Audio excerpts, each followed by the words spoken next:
My sins away. Indeed.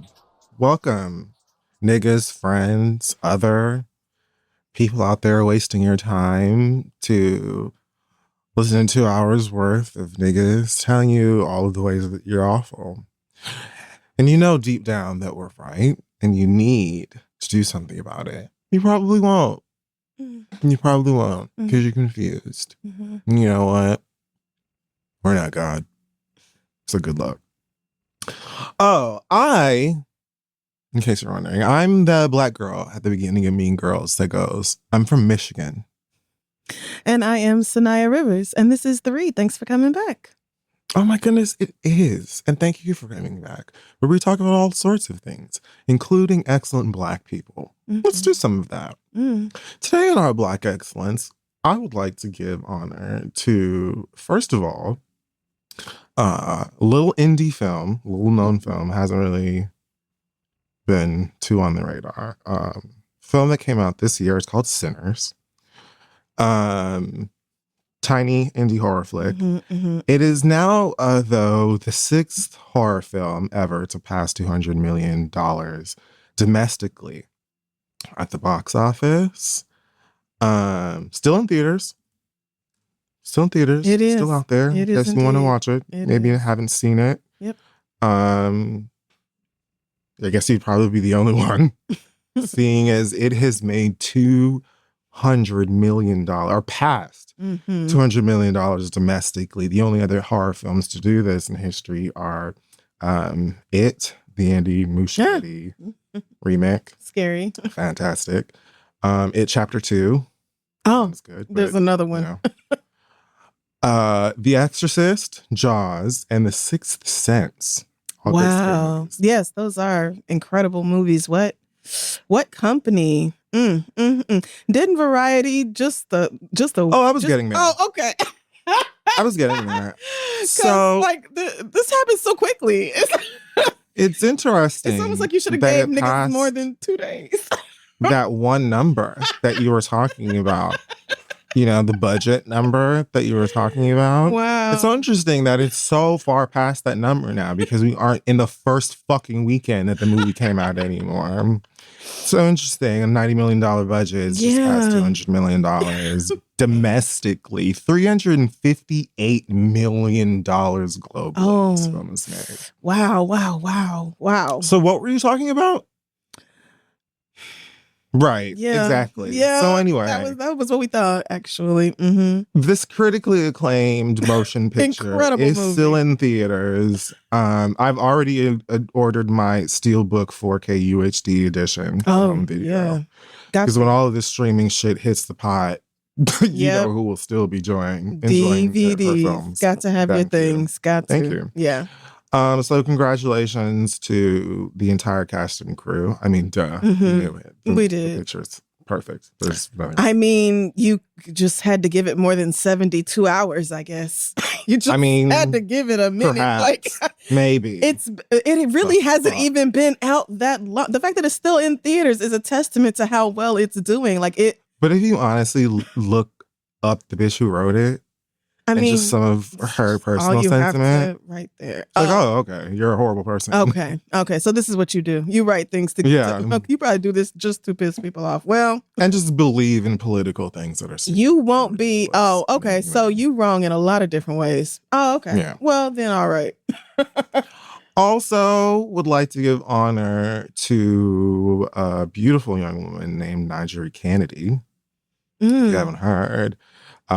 She is the first person in the history of college softball to obtain $1 million contract. I introduced myself as her last week. Yeah. Because they made it to the World Series. Texas, though, wasn't having none of that. But yeah, she is. Sure wasn't. She is incredible. She really is. A Stanford athlete. She was. She led Stanford to back-to-back women's national college World Series appearances. And so really that girl, everyone's a fan. And Texas, yeah, they definitely said, well, we won't be dealing with that anymore. We won't be on the other side of that. You come right on back. Oh, man. And so the Texas Tech Matador Club offered her a deal. They did. And it's the first NIL deal in history to pass $1 million for college softball. It's $1,050,024. And they said the number is specific. $1 million for her name, $50,000 for living expenses, $24.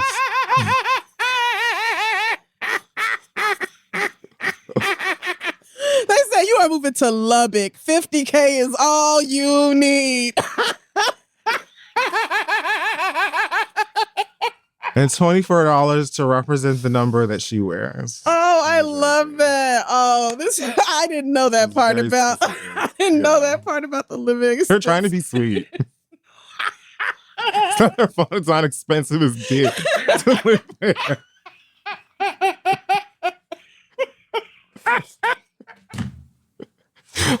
It's just so funny. Is this in Richie Rich House? No, it's funny true. Because she's already a college student. Like, is she not? I wouldn't anticipate her really having any, living expenses. But that's probably that just really tickled me. Love Texas Tech. Please, all of you, don't come over here doing all that. But yeah, congratulations. I actually sat here and watched the college. Yes, I did. Well, because Gordy was here and Gordy went to Texas Tech, so he was like, "Yeah, we're watching it. We're watching it." But yeah, that's how I found out about her, and immediately I was just like locked in. So yeah. You deserve. I love this NIL shit. I love these kids getting their money. I do. I really, really do. I love it because these schools have been making millions and millions off of these kids for decades. So it's about damn time they get a piece of it back. And I don't care if it makes recruiting and coaching harder. Oh, fucking well. Oh, no. It's not charity work. Somebody's getting rich. It's almost like these athletes, especially the female and femmes, it's almost as if they are people at work. Yeah. I don't care. I don't care that you lose your quarterback every year. And I'm talking to myself. We lose our quarterback every season. Oh, well, them's the breaks. Because how many people made millions off of these kids? Millions. These schools, if your school has a solid football, basketball program, I legit don't want to hear no complaints. Well, feet in the air. Yes. Kneecaps moisturized. Yes. On a boat. I mean, we're going to have to figure something out because it does end up meaning that, the concentrations are off and we don't really, the mid-majors are going to be lacking the talent that they could have acquired otherwise. But, oh, well, that just means something needs to be figured out. But I love that these kids have the freedom that the athletes, even when I went to school, did not have. This is all still relatively new. So, yeah. Good for her. Good for her and her $1,050,024. That really was no shade to Lubbock. Love y'all so much. I mean, when you've spent over a decade living in a city that's like, here's a New Balance box that will be $1 million. I mean, yes, right. I mean, and everything else is like, it's not like Norman is some major metropolitan area either. Norman, Oklahoma is probably like, girl, 35 and we're good. So right. This is no sense of superiority or anything. Yay. Go Miss Girl. I also want to add in here one Carrie Young. Carrie Young just won her second consecutive Tony Award.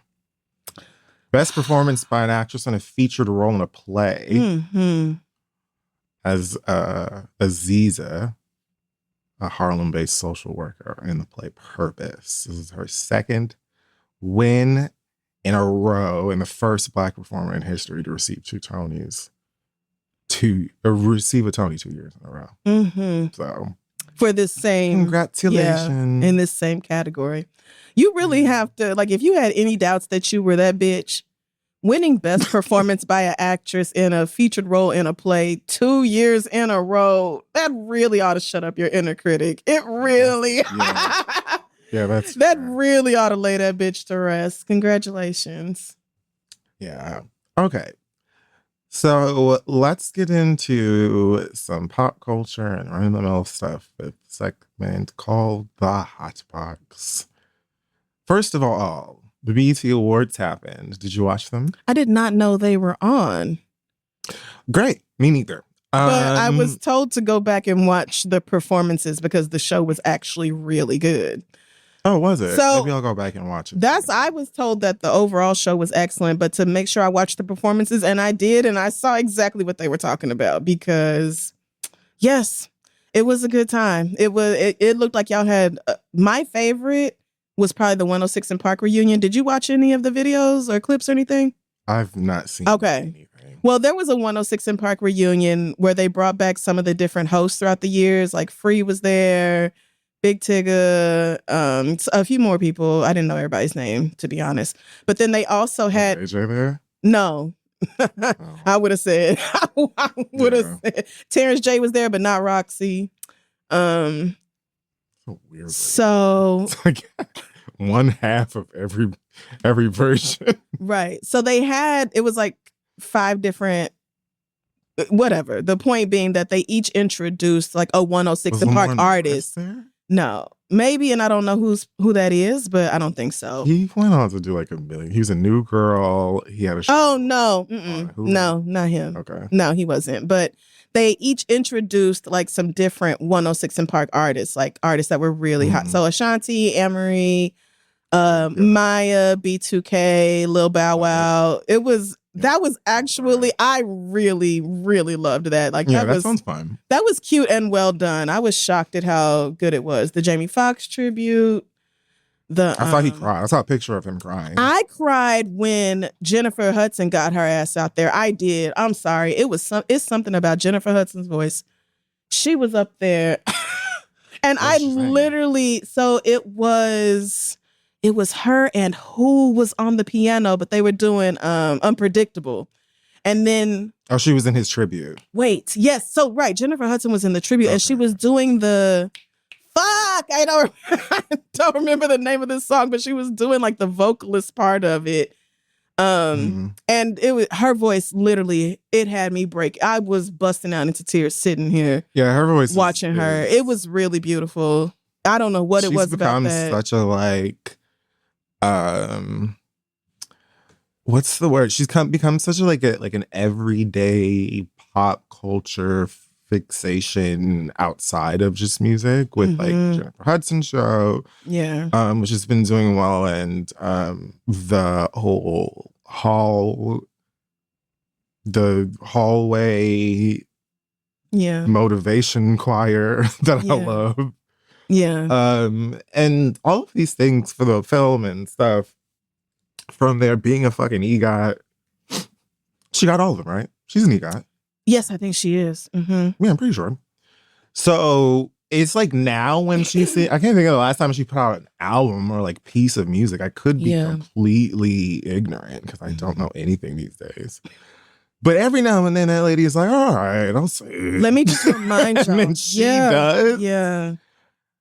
It was actually Gold Digger. They were doing Gold Digger, and so she was doing the singing part of that, and then I'd imagine she did the whole of the I've Got a Woman Ray Charles song, the sample. So this is what I'm saying. She went from like, she came in, and then she actually sang the song itself, and I was in tears. So I fully got it. I did. I understood it. It was it don't make no sense. It was very moving, but yeah, that was great too. It was Lost American Idol. This is back when American Idol really had like some incredible talent. Yeah, when like we watched. Right, when we were really invested. But yeah. Well, she was on Fantasia season, wasn't she? I would rather lose American Idol and win everything else. So like look around. We were just talking about this. I don't think you regret it. I think. Oh, or no, when we talked about the young man who just won. Yeah. Mm-hmm. See, there's only like 5 people out of the 20 seasons of that show. Correct. There's maybe like 5 people that have gone on and to actually have success in music. Like like huge mainstream success. Yeah. And all of them didn't win. I mean, maybe like 5, like 4 or 5. I was about to say, you can't deny Kelly Clarkson. Yeah. That bitch. It's like Kelly. We just did this. Kelly, Carrie. I'd say Jordan. Oh, yeah. Yep. And there's probably one more person I'm forgetting who actually did like legit shit. But a lot of other people who went on and popped off did not win.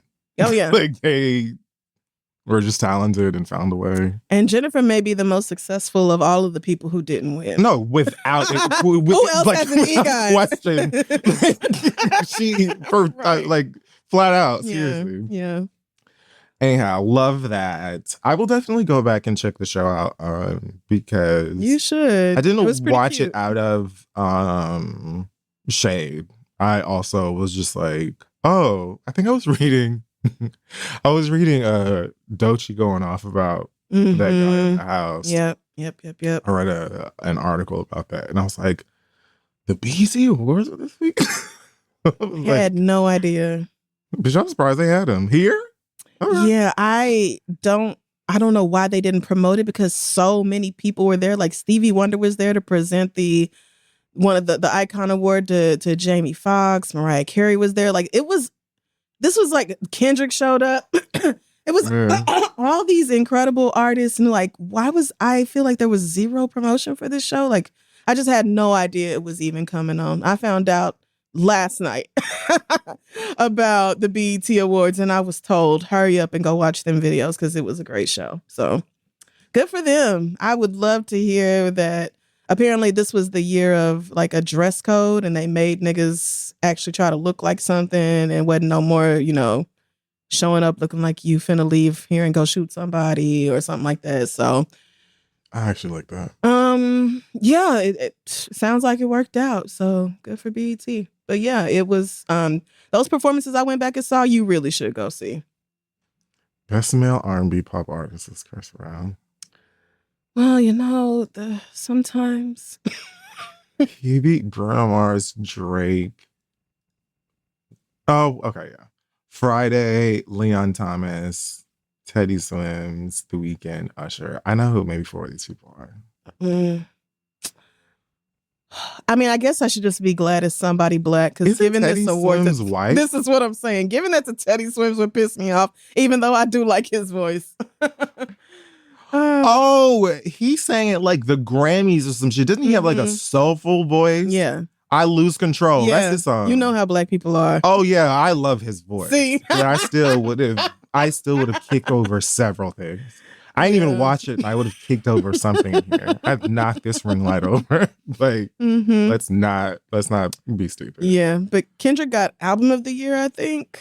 Oh yeah, without question. And yeah, Doechii got female hip hop artist, which is when she did that. Everybody. Yeah, when she did that speech that I just really love her for, because everybody is not getting up there being that bold.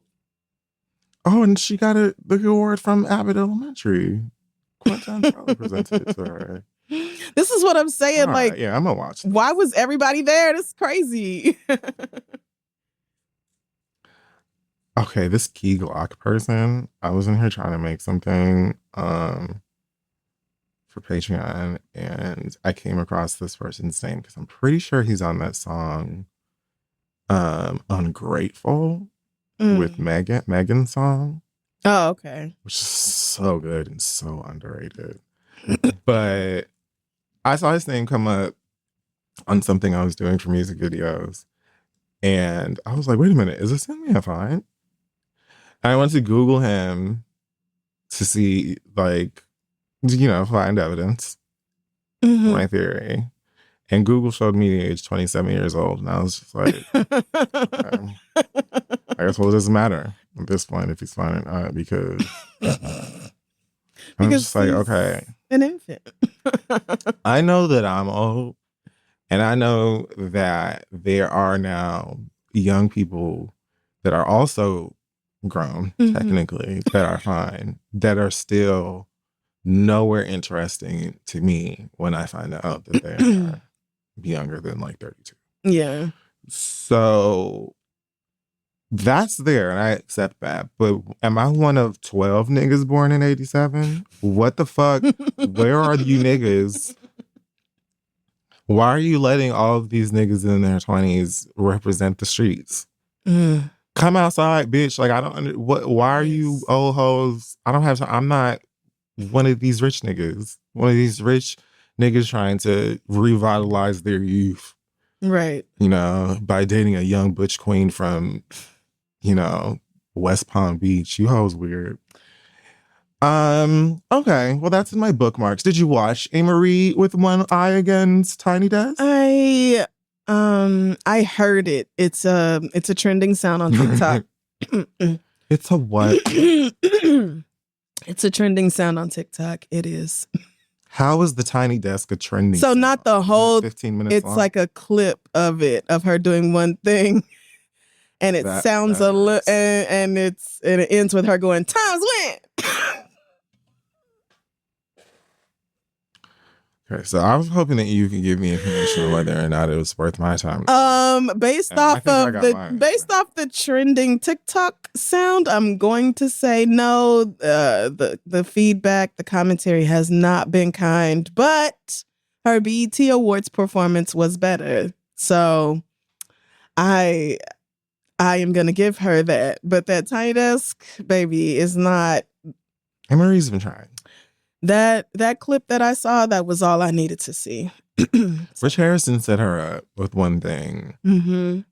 Beautiful instrumentation, wonderful production, great composition, you know, the melodies and all that other stuff. And we got a couple of moments since then. I like Amory's music.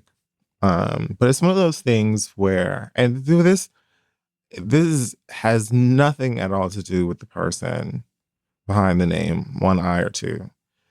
This is just, it's kind of like that, the state that a lot of us are in where we go, oh, let me revisit this movie that I loved when I was 13 because it's excellent. Yeah. And then you go back and you watch it and you realize that you got served. And it's like, this is not only not excellent, this is an out of control mess. This is a F-150 fire on the freeway. Yeah. And it should have never happened. So I don't know if that's the same thing here. But when I saw her name up and photos from this Tiny Desk, and that her name was spelled with one eye again, I was like, oh, maybe this is like that. Like revisiting. But you know what? She's had a life. And I wish her the best. Yeah. I'll probably not watch that though.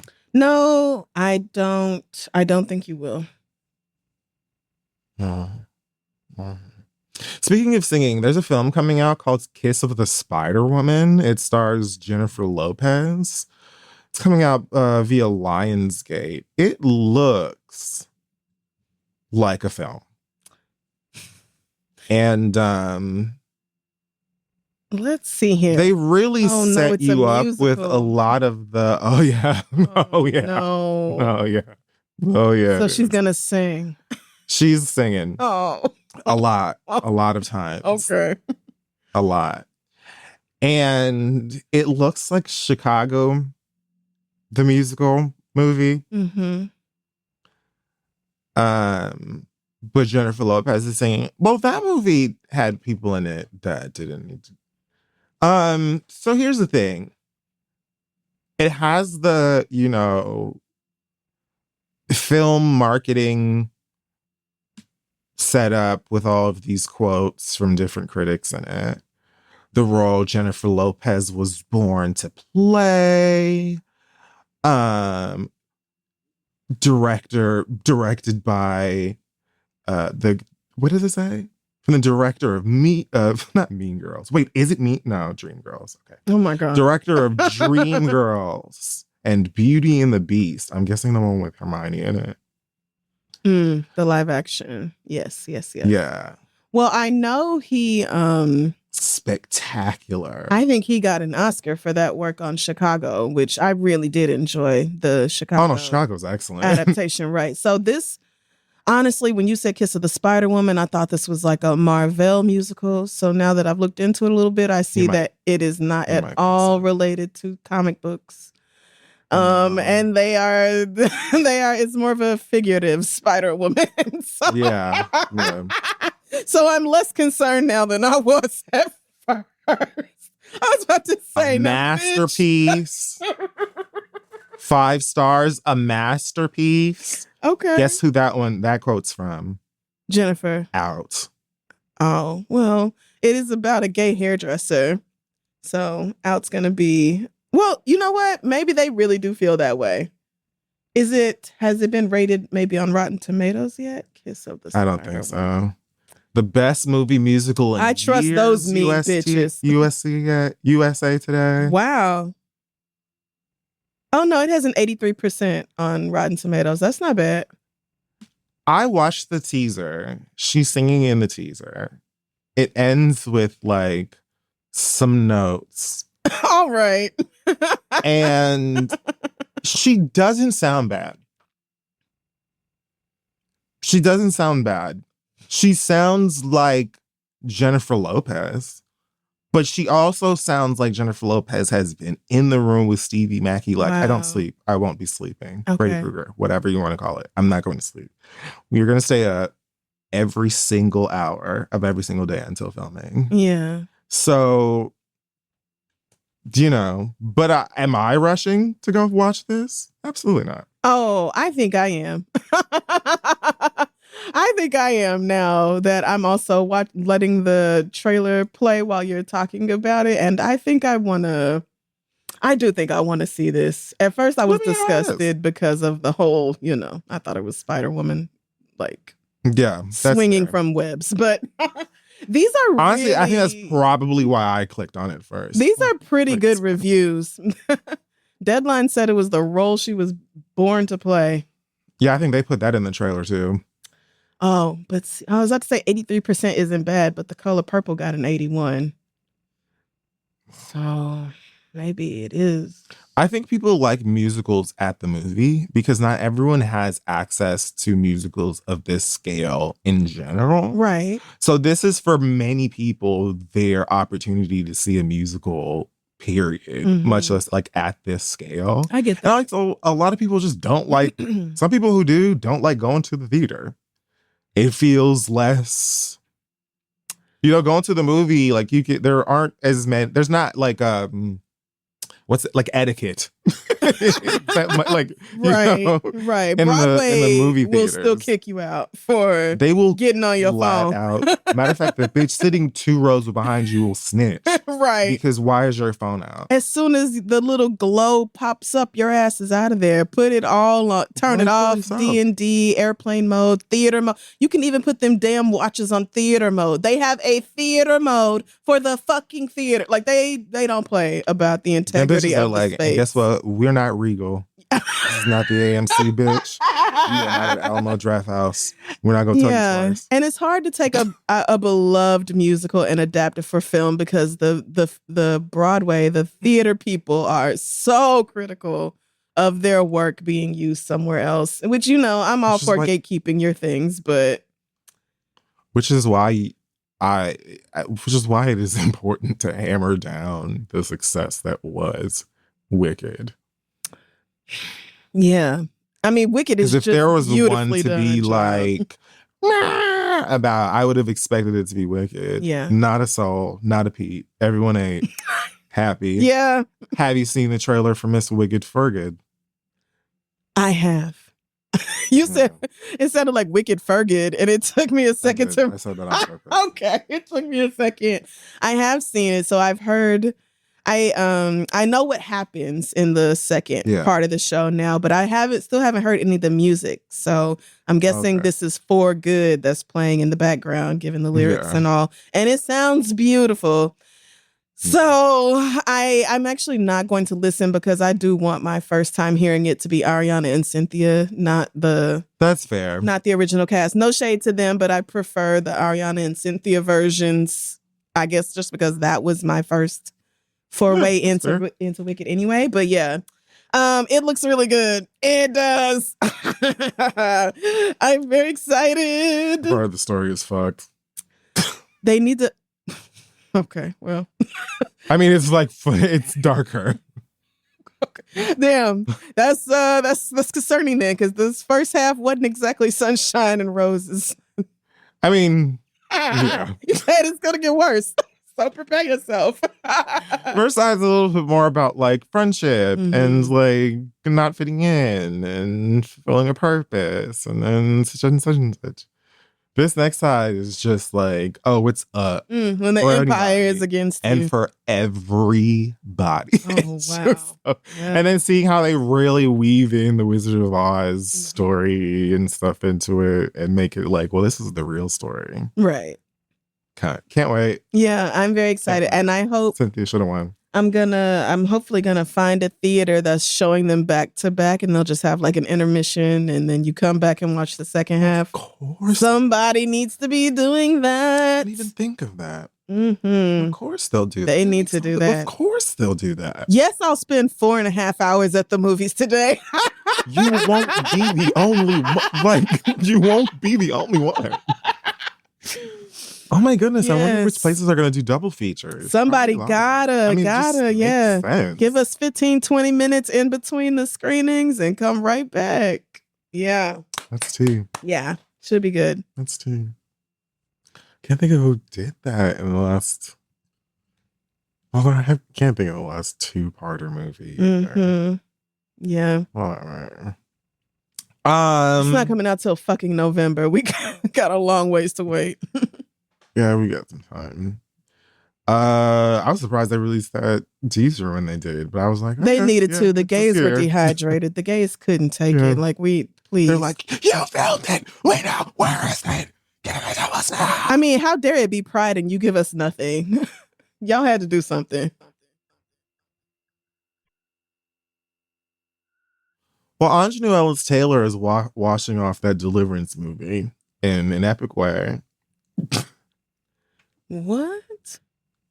She's producing a film on the life of Sister Rosetta Tharpe. This is the second film announced this year, set to tell Rosetta Tharpe's story. We talked about Lizzo starring in an upcoming biopic for Amazon MGM Studios. Oh, yes. This is a different project. Damn, again, y'all are doing this? Yeah. They did this with Aretha Franklin, too. It was like 2 or 3 Aretha movies all came out at the same time. Nigga, why? They did. They did. That was so weird. It was. It was. They're doing, why is it happening again? I don't get it. Well, yeah, she's writing this one and producing it with Mick Jagger. Ooh. To really give it some extended rock legitimacy, I guess. I'm seeing here that it's going to be produced through his company, Jagged Films, which I didn't even know Mick Jagger had a film company, but I sure he does. And he said, I'm so thrilled to be a part in telling the story of Sister Rosetta Tharpe, who was a trailblazing singer and electrifying guitarist. She reshaped music history and influenced countless artists. Very true. Documentary is also in the works, featuring interviews with friends, collaborators, music scholars, and proteges. They are giving this lady her things, I guess. I mean, and well-deserved. I'm just really confused about the two projects happening seemingly right next to each other. But I do also see that this one has the participation of her estate, and they have the exclusive rights to the definitive biography on Rosetta Tharpe. So that may influence, what all is depicted or shown in the film significantly. Probably. Yeah. But it's just confusing because she died in 1973. It's been all these years to have made films about her, but I do love me some Anjanou Ellis Taylor. I do. I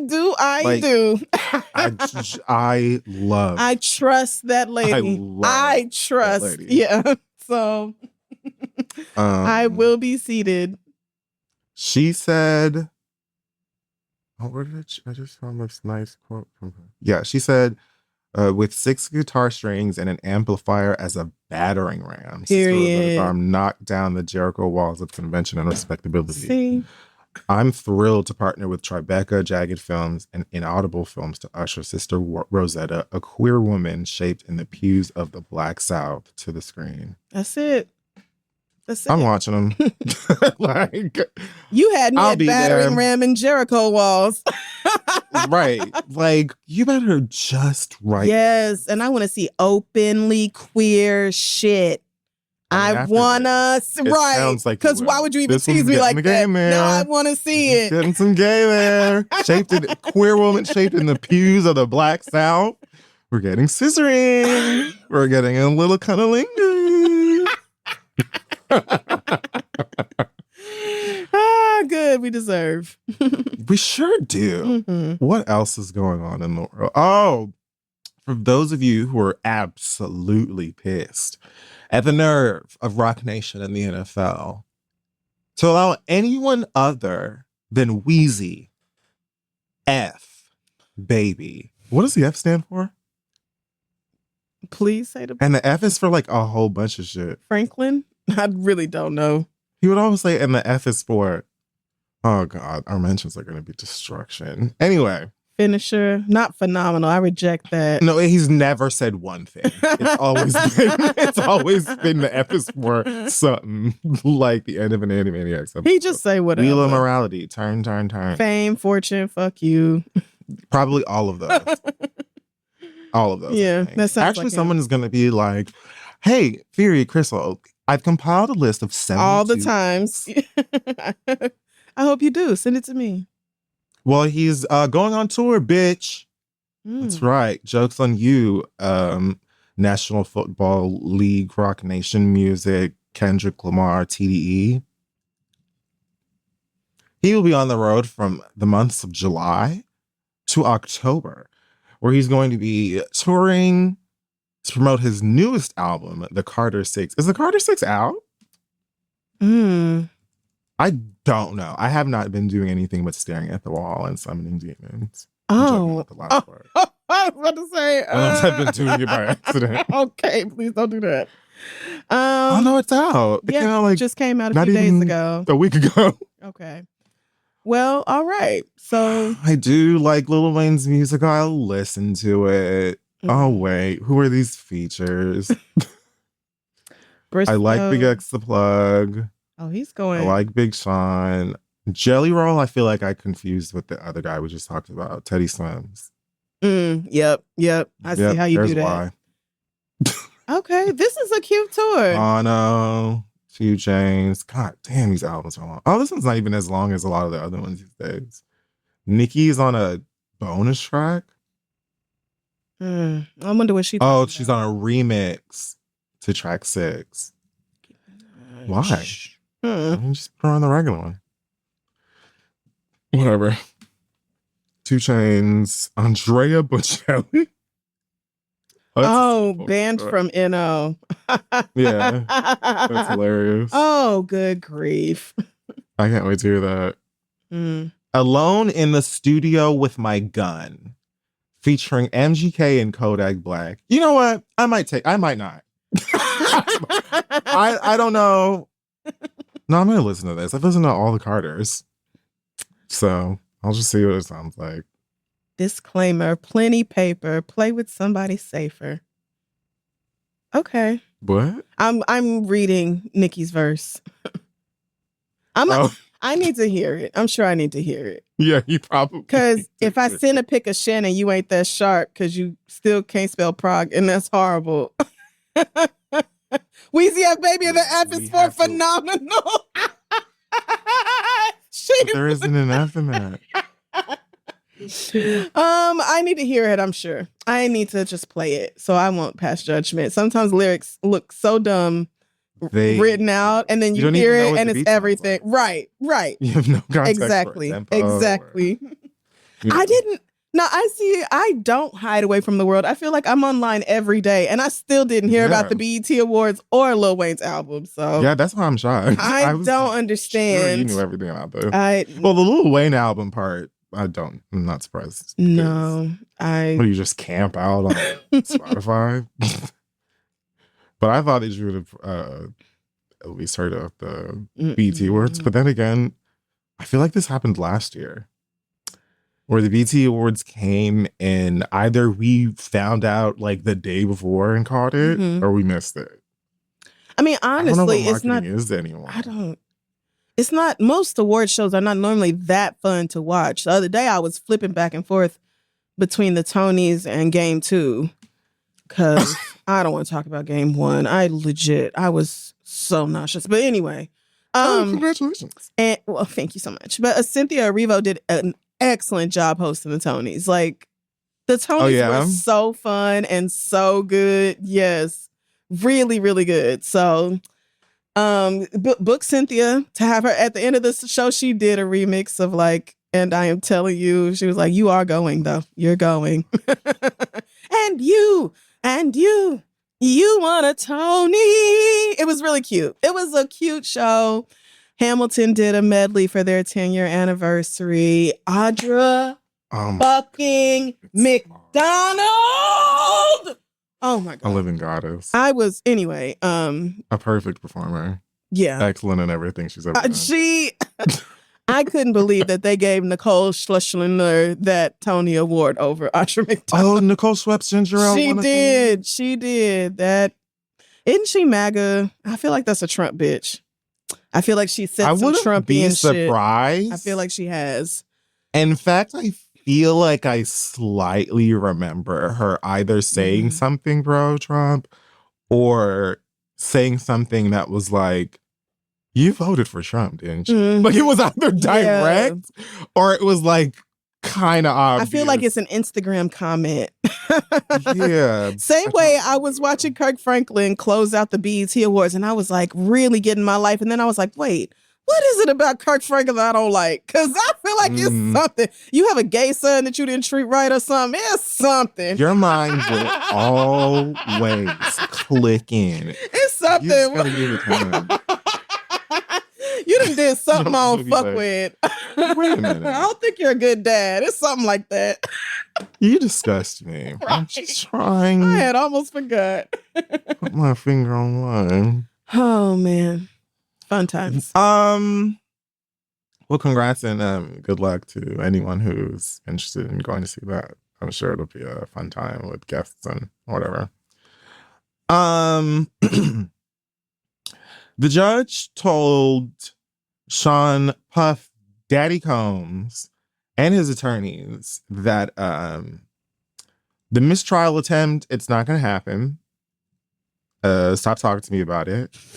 We're not doing that. Okay, thank you so much. A mistrial for what? I don't know.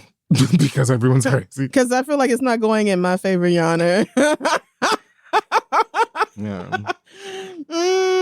So they sent a letter to the district judge, Aaron Subramanian. I probably butchered that. Sorry, sir. And they claimed that the government has presented testimony that it knew or should have known was materially false related to its allegation that Mr. Combs dangled one Brianna Bongolan from the balcony of Cassie's apartment in September 2016. Now, they say that the victim, Brianna, testified on the stand about the incident where she claims that he dangled her over a 17th floor balcony in the apartment that Cassie lived in. Oh my God, how scary. Cassie had previously testified that she was aware of the incident and that she witnessed the incident herself.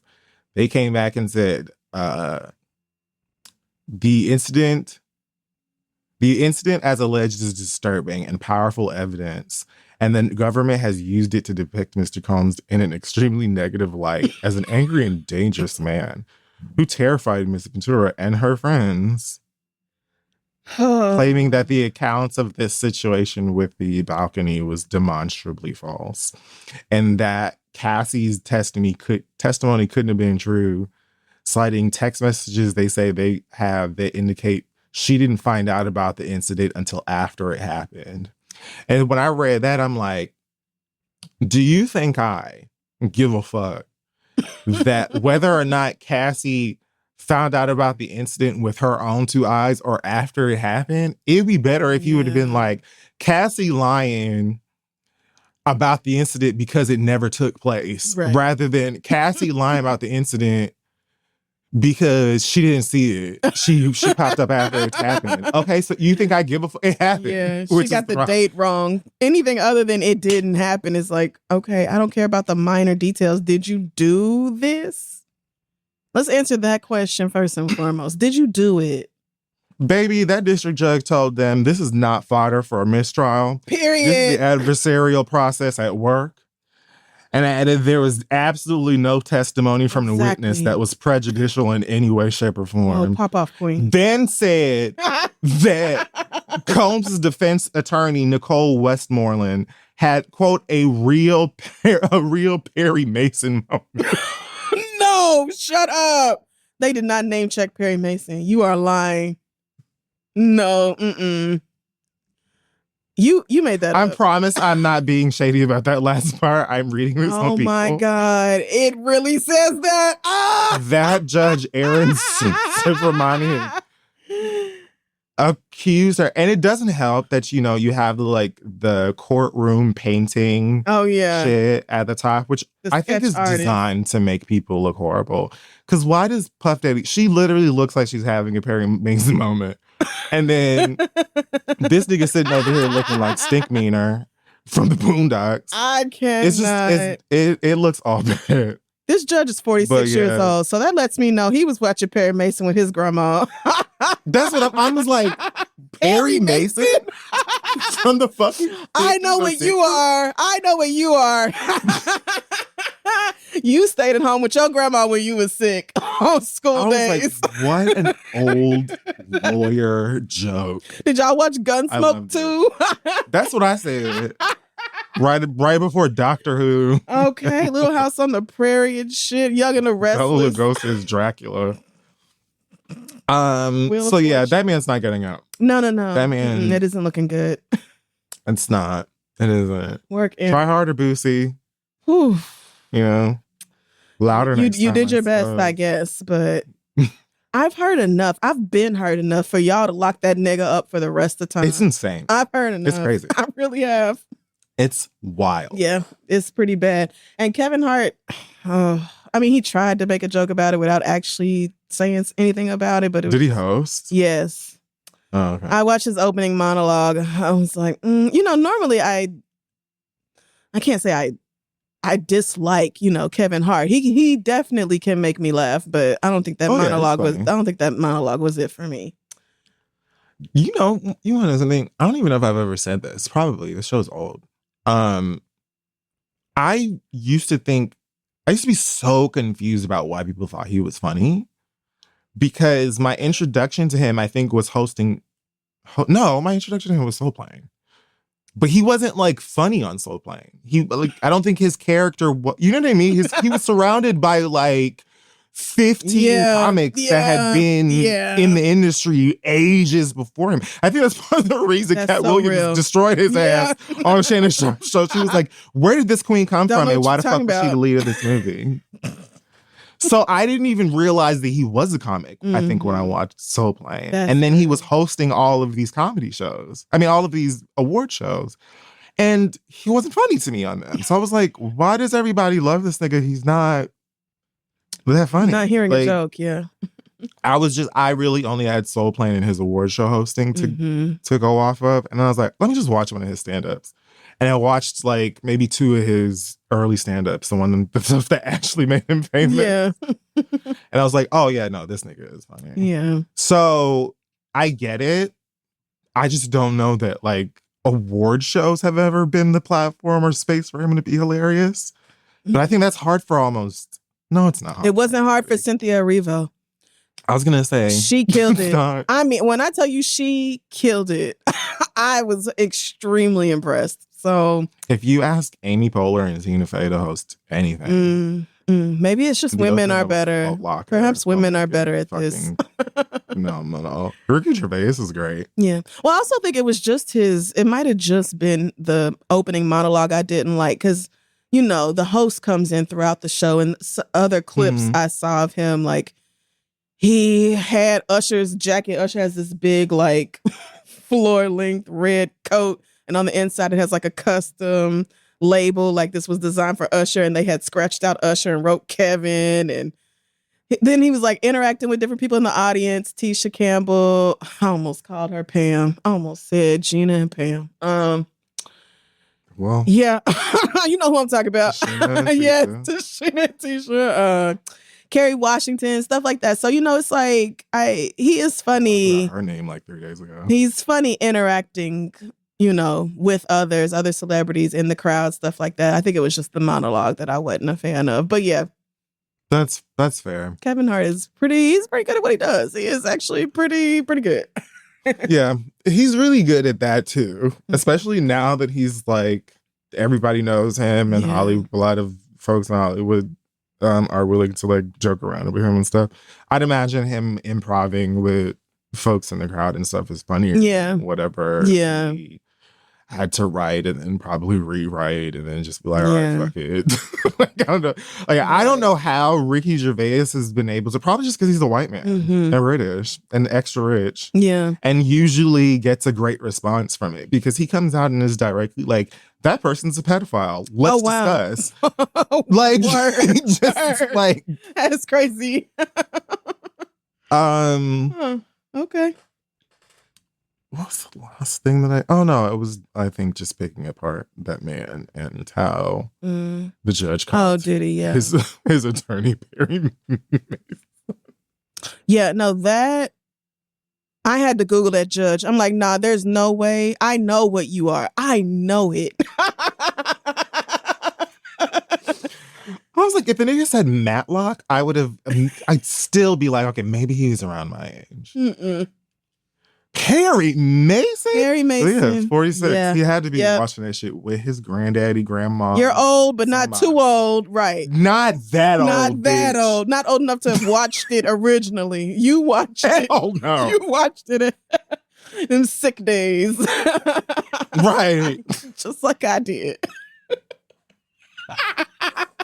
Because how the fuck would I have ever seen Perry Mason otherwise, nigga? The only reason I know Murder, She Wrote My Meemaw. That's it.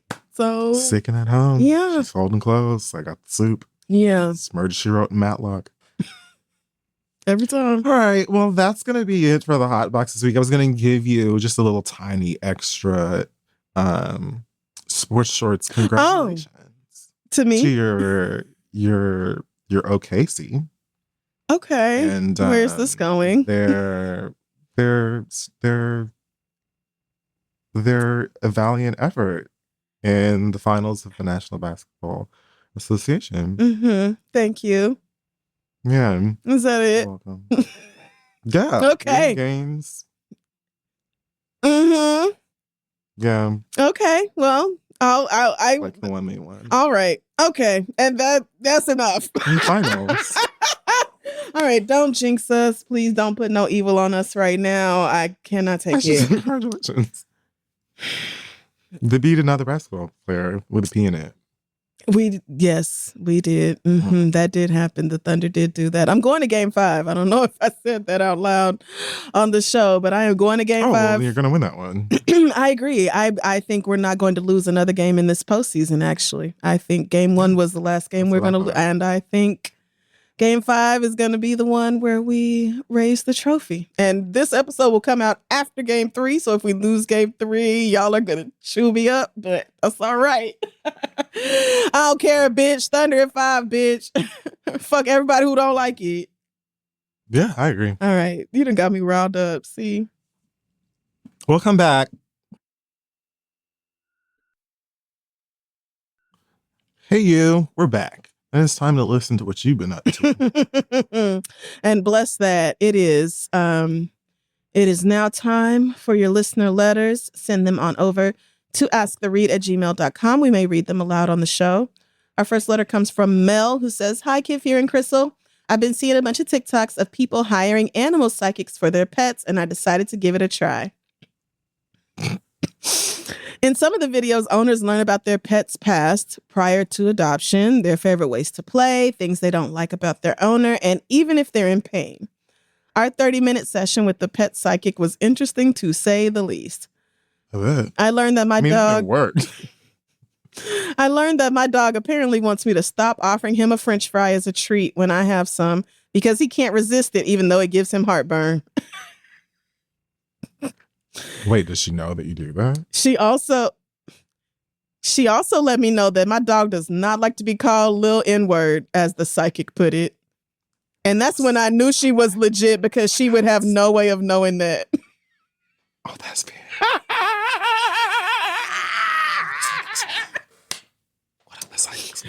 Everything else was really sweet. He shared how much he loved me and how happy he is that I rescued him. I think it is.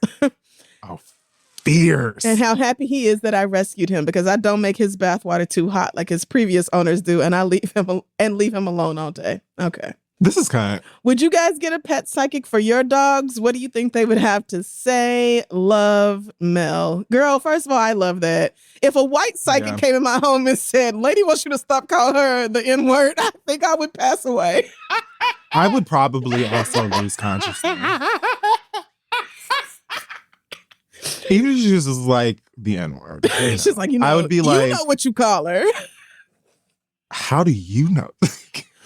And I'm not even saying that I don't, like, I'm not skeptical when it comes to this sort of thing. Oh, I just think it's the concept. I think I'm probably, won't know. I was going to say, I think I might be more skeptical when it's someone doing it with people than if it weren't. Yeah. Yeah. I get but that. I don't know. I just don't know how, I guess I don't know how anyone determines that they're psychic or realizes that they have that kind of attunement. Mm-hmm. But or maybe it's something like people who can do it with pets can do it with almost anybody, but they choose to do it with pets, like choosing to be a vet. Maybe. I don't know. Either way, if I were someone who was willing to do that, I would be doing it with an open mind, because otherwise I wouldn't waste my time. Right. So I would have to go into it with some sense of, or some, with like acceptance that it's a possibility. Yeah. And if this person who I've never met, who don't know me or my dog or anybody that knows me or my dog, was to then point out specific things that I absolutely do. Right. I would probably go home not with like, oh, my life has been changed for the better, but I'd try things out. Maybe I would stop giving the dog a French fry, because yeah, I definitely would. The dog don't need to eat no fucking French fry. In the first place. Probably does give the dog heartburn. Right. Same way people eat shit they not supposed to, even though it gives them heartburn. You niggas eat it anyway. Hello. The dog said, I cannot resist, girl. Stop offering it. That's so true. I would love it, because it's like, it's so funny. Also, if I'm bullshitting, that's such a fierce thing to, like, of course I'm gonna be like, stop doing this. I can't resist it. Who can resist a French? If you bring a vat of French fries, 2 barrels of French fries in here right now, I'm not stopping until they're both empty. What you mean? Like I will just burst. Like I'm supposed to stop when my stomach hurt. That's not a thing. Like dogs don't. Well, it's a French. What do you mean? I'm fucking eating it, girl. That's so funny. This is psychological torture. It's the little N-word for me, and that was really what got me out of the sky. That one took me out of the sky. Oh my God, I would be so sad if Lainey didn't like being called a little nigga. I call her a little nigga all the time. Yeah. That's probably a safe bet, though, with Black people. You could probably safely assume that we call our dogs little niggas. Right? Yeah, I think so too. Right. But here, the questions you asked were, would we do it? What do you think our dogs would be saying? Yes. So to answer question 1, no, never. Like, I not even for funsies and free. And simply because I'm not interested and I know that I wouldn't take it seriously. So that's why I said if I were to do it, it would have to be with an open mind. My mind would be closed shut. I see. Tight. I would absolutely do it. It just depends on how much they charge. But this is fun. I would have a great time with this. Except if Lainey says, like, when you yell at me because I have the shits at 5:30 in the morning, that hurts my feelings. And I'll be like, oh. Yeah, I have to be prepared for that too. Yeah. I'm like, oh, mommy, sorry. I'll just be sleepy. Right. Oh, yeah. Lainey said that she really, really, really hates it in the city and would love it if you moved out to White Plains, closer to where the psychic is living. And she really likes the decor in here and wonders if we could come back twice a week. Yeah. Okay, all right. Okay.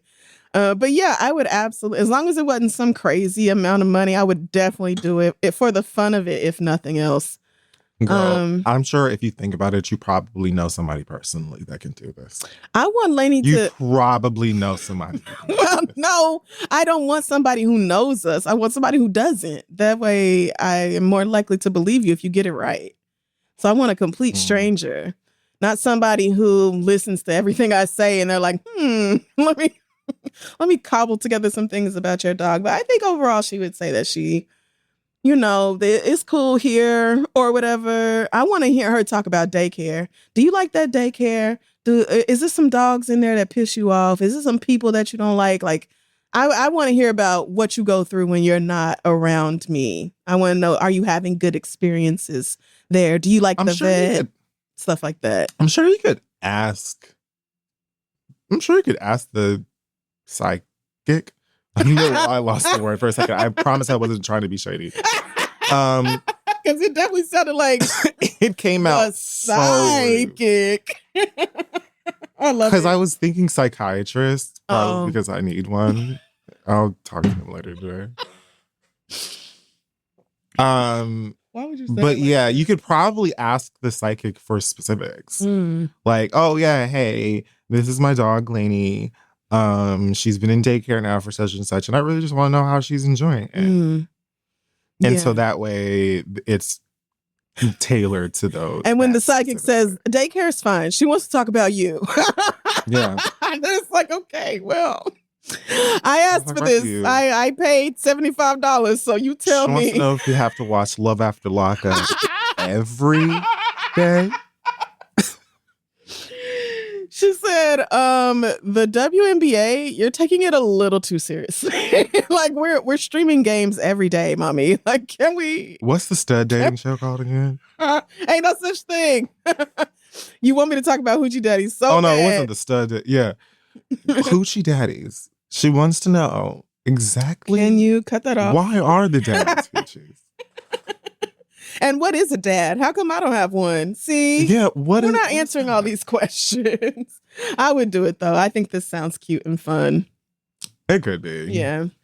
If I was like at a dog thing, like, I don't know, like a convention. Oh, come to, or like a theme park or, some kind of fun event in the city for dogs. And you come out and take your dogs and got vendors and a big park and water and And one of the vendors or booths is a psychic. I'd probably stop and see what they feel like Link is up. But I doubt that I would seek it out unless I genuinely had like a specific, like, you know how you pinned down daycare specifically. Yeah. That's probably something you think about. Maybe if it was something like that, I might, if I had like a specific question that was on my mind. But just for funsies, I don't think I would go out of my way to do it. But the look on my face, if I did, she's judging. She have a dog with a shady face. So she's judging. She has thick eyebrows, and she uses them to make faces. I posted a TikTok when my drunk ass was in here making a drink at 4:00, and Link was looking at AM or PM on the couch. PM. Oh, I don't know what you be up all hours. Fair. And she was just on the couch and she looked at me out the side of her eyes and just did not lose consciousness. And I was just like, yes, the sun is still up. And I made him happy. What the fuck is your problem? She said, I'm just noticing all this sunlight and yet the bar cart. It's active. What is that about? Drinking again before sundown. Interesting. Just all right? Seems like the sort of thing you might want to bring up to somebody. People in the comments were like, I think she just loves you a lot. Wow. Maybe it's just her not being able to take her eyes off you because she loves her human. See there. And doesn't have as many muscles in her face as a person, as a human being. And so her expression is that of a dog's. Like, I was like, I know this bitch. You don't. I know her face from its jubilant. That bitch is being respectful. No, it isn't love. It's not adoration or respect. It's disgust. It's concern. It's really you in that bottle already. It's not even 5, girl. My mother will call me and she'll hear anybody, someone else's voice on speaker, and she gets up from wherever she is and climbs onto the crown of my head. And it's like, this person's I don't know why you're speaking to them. Lainey does that same. When I pick Lainey up from daycare, it's like she crawls up on my shoulders and wraps herself around my like neck. A capuchin monkey. What are you doing, nigga? That's the problem with little dogs. They really think they can do anything. If I fits, I sits. That's our fucking motto. That bitch will get anywhere. Oh. It's so cute. I love them to death. All right. Thank you, Mel, for that question. Our next one comes from Michael, who says, hey, y'all. After a busy 2 weeks in a new city that I moved to by myself, I reached back to a friend that I made that I didn't respond to after 8 days because my mental health was barely staying afloat. He values connection. He values connection and communication, and I have created my own bubble of anime, video games, podcasts, and music. Is this you? Did you write this? I was literally going to say that exact same thing. No, it's the anime and the video games. Like, wait a second. About to say, did I write this? Yes, so I've created my own bubble of things to pour into my cup just to make sure I'm well enough to make it through my day. I hardly have social media. I rarely text. I'm not really on my phone, and I value quality time together over virtual communication. But I'm starting to realize that I'm showing up as an inconsiderate friend. I work in retail, and my job requires me to be so extroverted. And at the end of the day, my alone time is how I recharge. I moved from city to city as an adult, so making stable friends has always been hard, on top of communication never being a huge part of my upbringing. I'm realizing that I'm bringing people into my life, but not doing the work to maintain and water the relationship. My friend is also going through a lot, and I haven't been there in the way he's needed me to, and it weighs on me heavily. He isn't the first friend who's told me that I'm not a good friend, and I'm doing the best I can for myself, which doesn't leave much space to be great for others. Between recharging through work, the gym, cleaning, meal prepping, quality sleep, anime, video games, etc., my friends feel undervalued. How do I show up better for the people in my life? How do I become a better friend? Thanks, Michael. Yeah, so this is he sounded like you at first. School for help on these types of things or analyzation, and the other one is on her way back to the bin. First of all, I went to school for counseling, yes, but you've been in therapy longer than I have. I'm sure you know more than I do regarding that.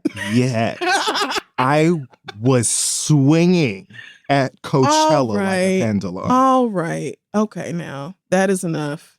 Now that's enough. Still recovering. I let you make your little jokes and comments, but that is enough. I thought it was funny. Mm-hmm. You would. You would. Michael, okay. Well, so here's the thing. How much space do you really have to show up for others? So it's like you're saying, my mental health is barely staying afloat, and you're not getting too deep into the details with that, but that sounds like keeping yourself alive is a challenge for you right now. And if that's true, then you probably do not have the space to show up as a better friend because you can barely keep yourself alive. So if you're this close to somebody and they're saying, I feel like you're not really, being there for me as a friend. This isn't the first time you've heard it. So there's a reason for you to take it seriously and really take it into consideration. I don't know. It's hard because I think on the one hand, it's good to say that to somebody like, hey, I'm struggling in these ways and that is impacting my ability to show up for others. But also a lot of times what people will then do is isolate themselves when that is not what's best for you. You need to be reaching out. Like it's like what would be good for you is to tell people how you're feeling, reach out to the appropriate mental health professionals if that's the situation you're in, your psychiatrist, your therapist, like being vulnerable in that way. But that can be really hard to do when your mental health is under attack or feeling that way. So it is a struggle. It is a struggle. But I really firmly believe that to show up better for the people in your life, you really do have to show up better for yourself first. It's such a cliche, but like, how are you treating you? What's your relationship like with yourself? Are you blaming you for having struggles with depression or anxiety or whatever else you might be dealing with? Are you punishing yourself for that? Are you trying to hold yourself to an unrealistic or impossible standard? Like, are you a friend to you? How do you treat yourself as a friend? You may need to take some space in a certain sense, just long enough to get your mental health in a place where you're more stable. But once you're able to show up better for yourself, like, are you really consistently doing that? Because I think if you don't, then your idea of what it means to show up as a friend isn't really something that's reciprocal. It's more of like, what do I do? What can I do for you? Like, how can I, #perform friendship for you? Maybe. I feel like maybe I'm rambling here a little bit, but I'm trying to be considerate because it's a rough place to be in when you are already struggling so much just to care for yourself. So, yeah. What do you think, Kid Fury? I think this hits too close to home for me. I think, yeah, give yourself a break. The bubble that you're talking about is, like Crissle said, we could almost call it a net, a safety net. Mm-hmm. It's where you're going to stay alive. And your anime and video games and other treats and festivities are probably distractions to keep you from things that are painful, whether they are mentally painful, emotionally, or physically, or all. Yeah. Yep. And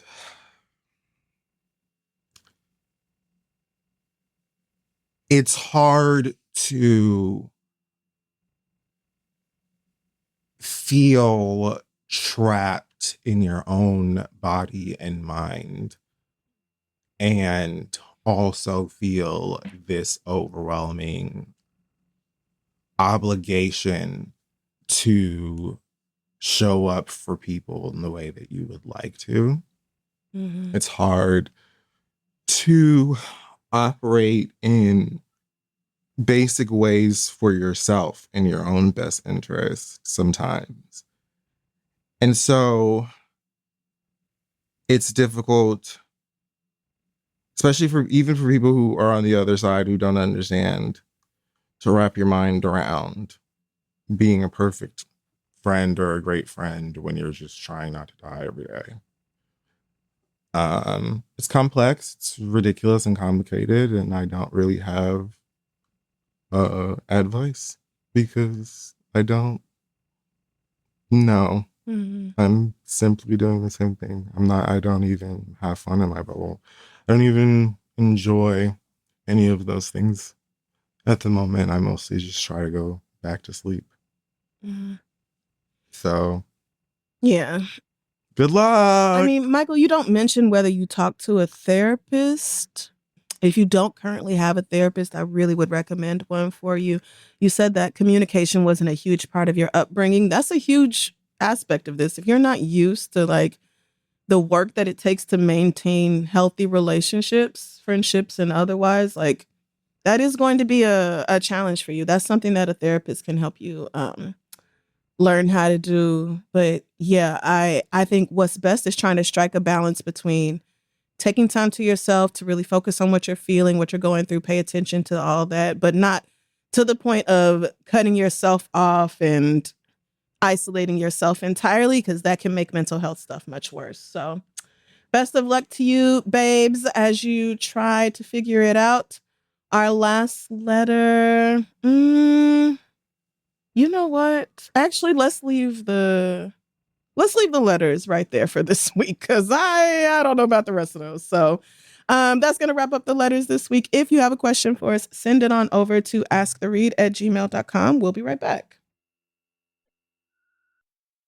Okay, we're back, and it is time for the read. Yes, it is. Okay, so I guess I'll just quickly say that it's been pretty interesting scrolling around on Twitch over the past couple of days. I scroll around on Twitch quite often to watch the gamers game.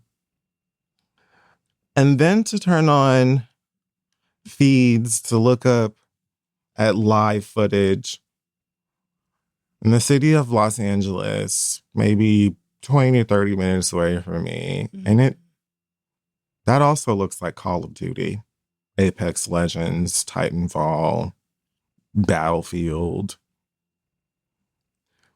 Because y'all's president Jesus decided to send his racism squadron into LA County to start plucking people out of their homes, from their places of work, from the street corner, the cereal aisle, milk, in broad daylight. Throw them into whatever vehicles, drag them over to some detention center in the name of an immigration policy. No one knows what the fuck is going on over there. Nobody knows how those people are doing. I saw a clip a couple of days ago of them slamming a door directly in Maxine Waters' face. What? As she's trying to go there and speak to people and figure out what the hell is going on. So like cop people said, we're not letting anybody in, and slammed it, like literally almost like snatched the door from our hand. Wow. Like, grown Congresswoman celebrated like American. Is Maxine this not Waters. an elected official? No. What the fuck are you talking about? What is left, what is right? Oh my God. You bitches sent ICE into LA. The fucking Marines. To go and snatch people up off of the street. And you did it happily. You did it with glee. You did it, you know, in the alleged name of America and all this other fuck shit.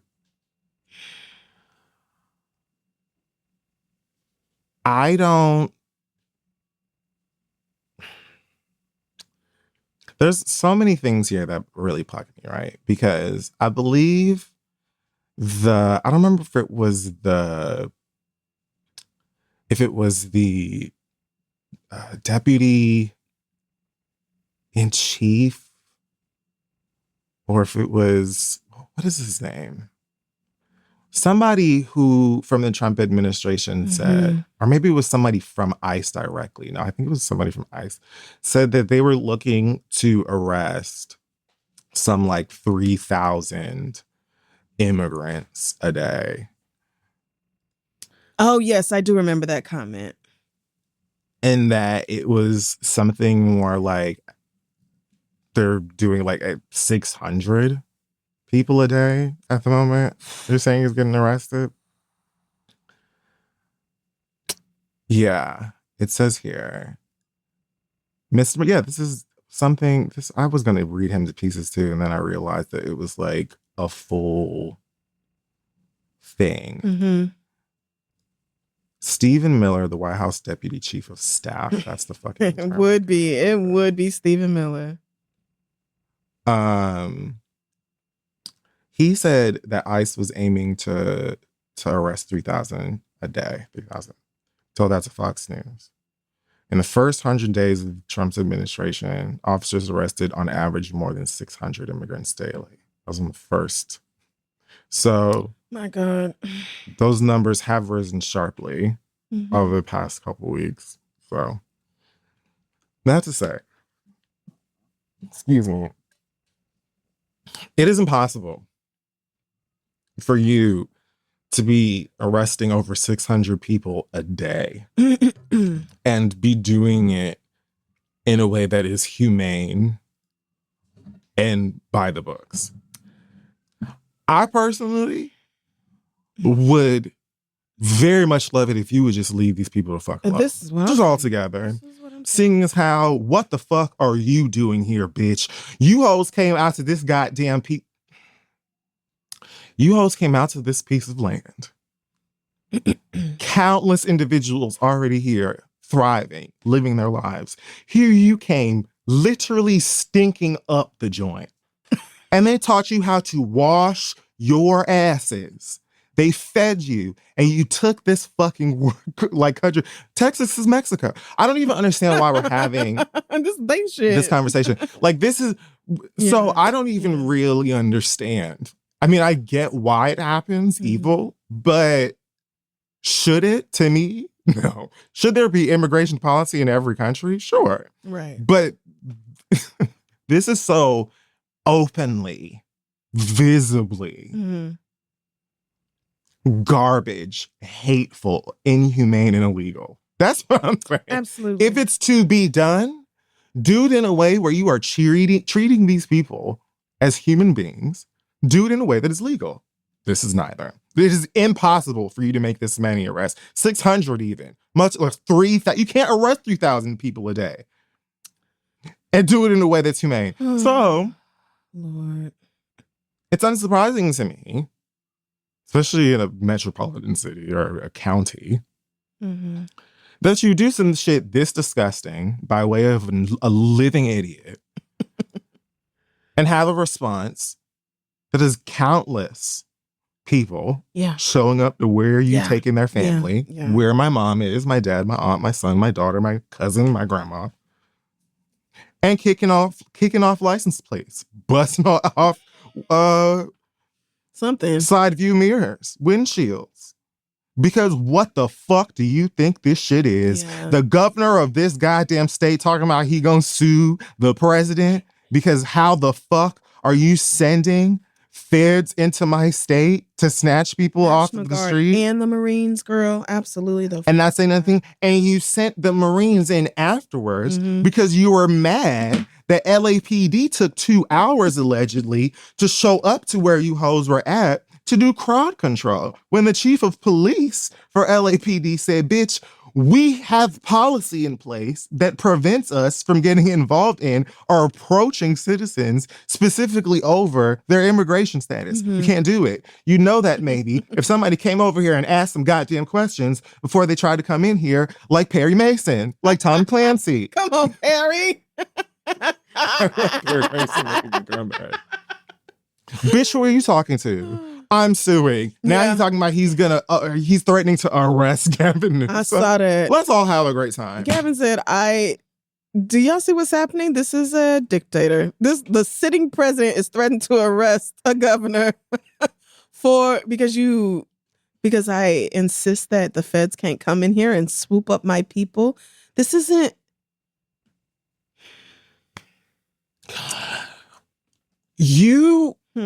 The thing, y'all asked for this. I don't understand how you can watch this kind of carrying on as anybody from any culture, political party, background, affiliation. How you can watch this and be like, T. There's a way to do things. This is not it. Let's discuss the way that you control a crowd of protesters. Violent or not. Yeah. Okay? If they're setting fires on cars on fire, yeah, maybe someone should use a loud horn. Maybe then there's a smoke grenade, something to get people moving. But I watched the feed. Yeah. There were hours upon hours after that, before the Marines came into LA. Like when the local law enforcement had just shown up, and you had people just in the street with their signs, chanting their chanting, protesting as we are permitted to, as we have the right. This is our right to do. We have the right to protest. We do. At that point, it's the job of enforcement of the law, federal, local, whatever, to make sure that those protests do not escalate into anything violent. You know how you protest? I mean, a way to prevent escalation into violence?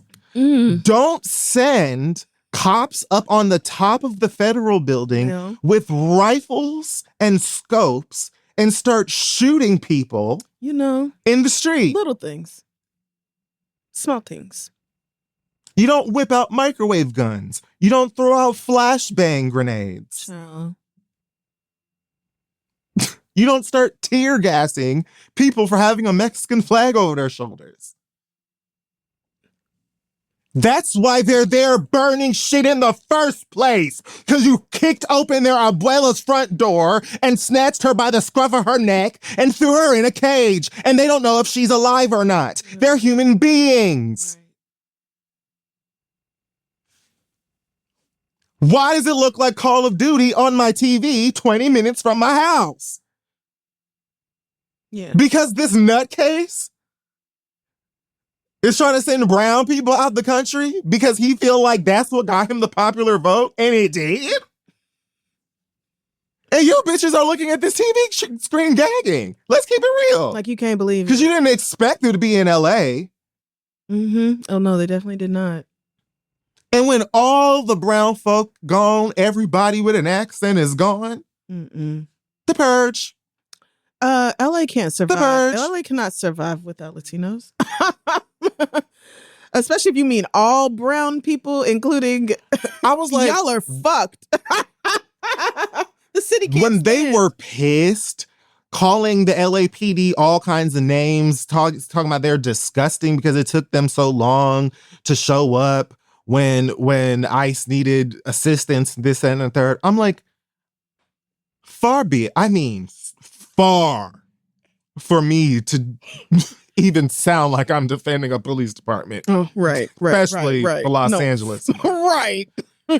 But can you imagine how many people work in the LA police department who were like, I know people there. I have family right there.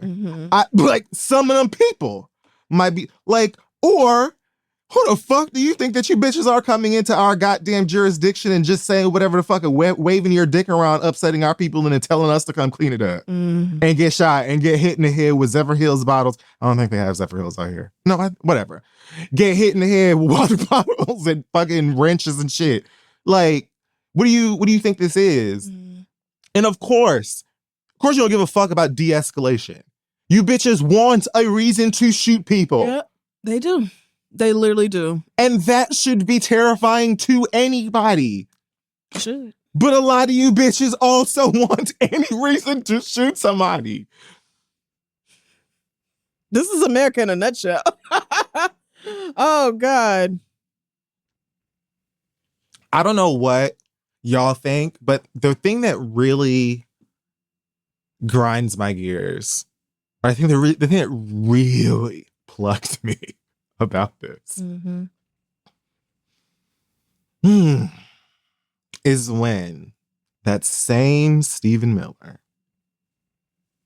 referred to the protest as a violent insurrection. Now, I'm going to just move the mic away because I know you fucking lying. Nigga, what? Girl. That was the nucleus of the read for me a couple of days ago. There are obviously so many disgusting facets of this. And I think I touched on a lot of those. So let me get directly to the thing that has plucked me.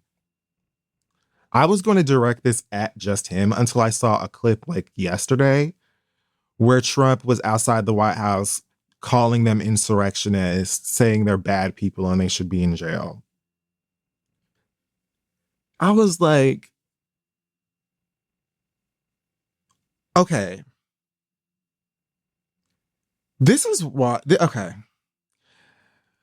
A huge frustration with this person and this administration for me is that there's no like strategy or even intent to have one in their determination to be evil. Yeah. Like, anyone can look up, dictionary.com is free. Mm-hmm. It's right there. These aren't even like unprecedented protests that took place. So why have those been called protests and not insurrections? We can give him a minute to try to scramble and figure out the answer. Go ahead. The word dictionary is not that long. You can even just Google insurrection definition and Google will just take it. We all just sat here and watched one. I'll read it. I'll read it. An act or instance of rising in revolt. Well, rebellion or resistance against civil authority or an established government.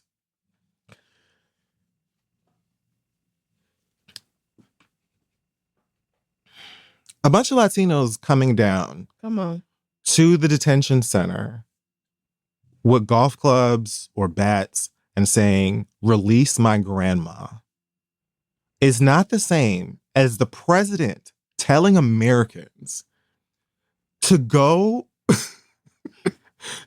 down to DC and hang every politician they can find. He really, like, people died. All right.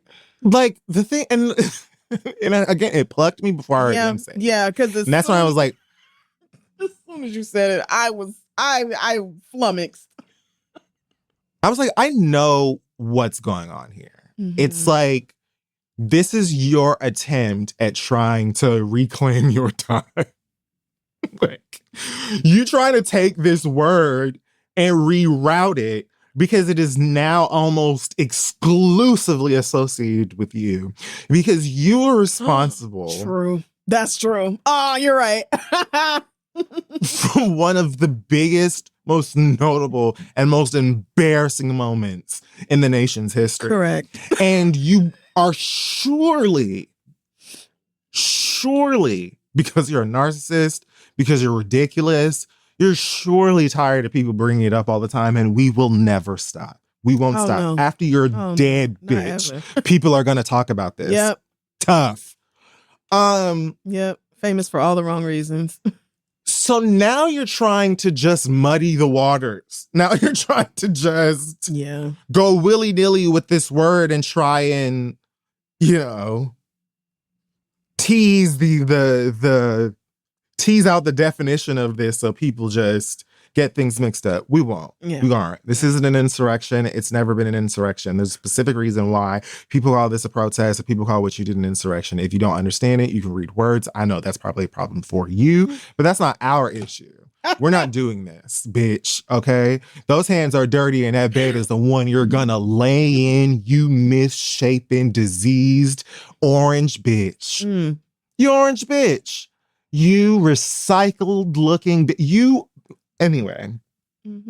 Insurrection took me to another fucking place. I know the bitch says anything, but I know more than this is an attempt at you just trying to take something that people use against you all the time and just start throwing it out all over the place.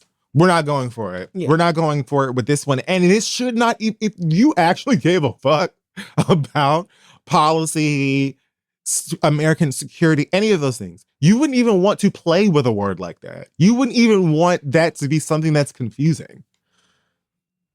These people. But again, you're an idiot.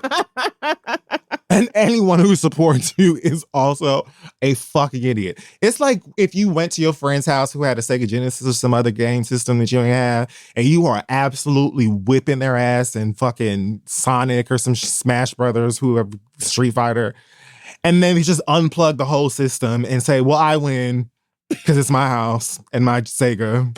And you're like, well, it's me. At like 3-4 years old, where my mother calls me into the kitchen and says, were you eating the Kool-Aid? And I say, no. With Kool-Aid fingers. I don't Kool-Aid do that. That's very interesting because if you look down, I can see footprints of Kool-Aid footprints that perfectly fit your little... It's crazy. It's crazy. Little bitties there, How did Kool-Aid get on the bottom of your feet then? Like, if you're gonna be evil, be a genius. Anyway, that plucked the fuck out of me. Bitch, there ain't no motherfucking insurrection. These are people understandably reacting and protesting a disgusting, absolutely vile and inhumane process that shouldn't be fucking taking place. Correct. And if one of your little police cars got caught on fire, oh no, did you get hit with a bottle of ketchup? Fuck you, ho. Send the people home, bitch. Right. Send the people home, bitch. You don't even know how to wash your own legs, cracker. Why the fuck are you pressed? Imagine all the spirits still on this land that were like, we introduced these ungrateful bastards to soap and to hot water. Yeah. They came over here with worms and scurvy, and they still have the goddamn nerve to refuse to wash behind their goddamn legs and feet. But gotta tell me where I can go and what land is mine. Right. And the land won't be great until I get out. How? It was great before you got here. Oh my God. It's really it's really insane because this is so clearly not about people being here illegally. It isn't. It isn't. Because if it was, y'all would be rounding up all the Canadians and Brits who are here on expired visas or whatever the fuck. Can we have a discussion? discussion? This isn't about that at all. This is about being able to be boldly, blatantly racist. That's all this is. Why did that one TikToker boy, like, isn't he like the most followed dude? Oh yeah. That kid got arrested. They sent him. Yeah. Yep.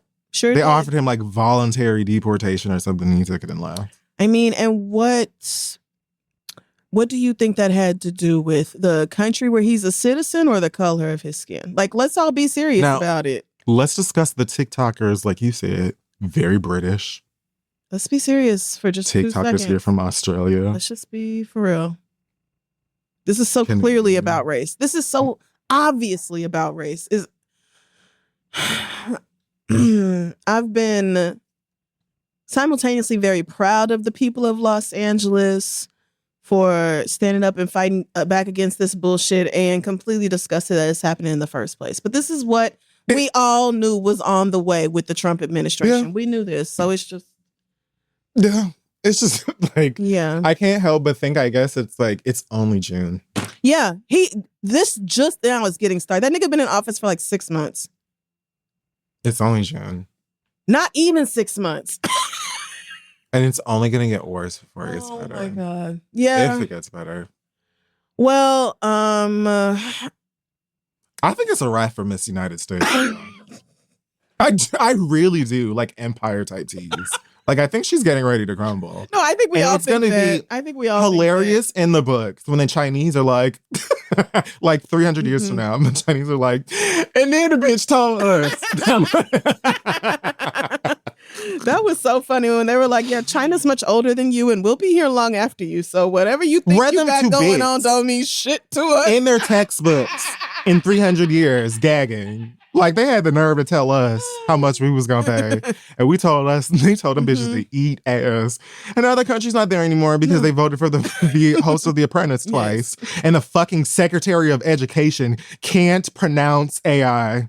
And now we call it the Western Republic of China. That's what the United States will be called after we crumble and our Chinese overlords come to take over. We will be the Western Republic in just a minute. Listen, I didn't vote for this, and I don't vote for this at any. I don't vote for it local, state. I for damn sure didn't endorse it federally, and I will be voting for the candidates that I think will stand up to Donald Trump right here in New York City. Because if it can happen in LA, it can happen anywhere in this fucking country. New York is surely next. He's already been knocking over here trying to get his fingers involved in here. And Eric Adams' bitch ass is rolling right over and letting him do it. So you think I'm going to let him or Cuomo, which is just a richer, whiter version of Eric Adams, back into office? Bitch, I fucking think not. Ranking Cuomo, I'd rather die. It isn't happening, but... I forgot what Karen Bass said. She said something that made me laugh. Her little afro. I'm voting for people who are going to stand up against Trump and his desire to use the federal government to invade cities that he don't fuck with, and I just fucking refuse. Like, girl, I think it's literally the best we got. We only have a handful of places anyway. Like, y'all have most of the country, and you still not satisfied. Anyway, you know, the things I want to say, the Secret Service would have to come take me away, and so, and everybody knows what that means. I just want to speak very quickly on the, were you done before I? Yeah. Okay. Mm-hmm. So this was also happening out of the state of California. The California Interscholastic Federation has decided. What is it? The California Interscholastic Federation. Oh, interscholastic. Intergalactic. That would have been crazy. I kind of heard that. Yeah. But so they have disqualified a 16-year-old Black girl. She is a track star. She is a sophomore at North Salinas High School, and she won the 400-meter state final just a week or so ago. And she celebrated. What did she not do? She celebrated her win by stepping off of the track away from the field, and she had her dad spray her feet with a fire extinguisher. So this is an homage to Olympic champion Maurice Green, who Maurice Green had somebody spray his feet like, oh, the nigga feet is on fire. That nigga, Yeah, that's funny. So her dad told her, make sure you step off the field before you do this. But yeah, we doing your little celebration. We paying homage, and you won. CIF officials told her that she was disqualified for unsportsmanlike behavior. She was prevented from standing on the podium to claim her number one spot. She was prevented from competing in the final race. And this is all being blamed on the CIF Code of Conduct, which says that student athletes are not permitted to engage in or allow taunting, boastful celebrations, or other actions that demean individuals or the sport. Now, listen, I could see it if she was going up to all the girls who lost and being like, none of you slow ass, fake ass, weak ass bitches can touch me, and spraying, like some big, like spraying everybody else with the fire extinguishers. Like, you bitches, I'm putting all you bitches back in the dust where you belong. She just does another lamp. I left you bitches in my dust, and now you can't fucking breathe. Now that would have been taunting, boastful, demeaning to other individuals or the sport. This girl stepped off of the track, away from, deliberately, her daddy told her, get off the field. Let's just do it over here. Yes, so it can't be construed as rubbing it in your face. But what this really is telling Black people, we don't like the way you celebrate being good. We don't like the way you celebrate being great. We don't like the way that you beat us. Well, there's always that. First of all, y'all are mad that we even win. So at least if you win, come apologize. And that's really what this is about. This is about, yeah, you worked very hard, you trained very hard, and you came in first. But make sure you stay humble and keep your head down and don't boast or seem proud of yourself for it. It's so stupid. It's sports. It is, and that is is a huge part of the point here. We came to watch a competition. We came to watch a sporting event. We came to see somebody win and others lose. This is a competition. That is what it boils down to. Right. Like Cynthia Erivo said at the Tonys, if you're nominated tonight and you don't win, smile and nod and clap anyway, like we've all had to do. Sometimes you win, sometimes you fucking lose. That is the point of why we are here today, to crown winners and to send everybody else home to try again the next fucking time.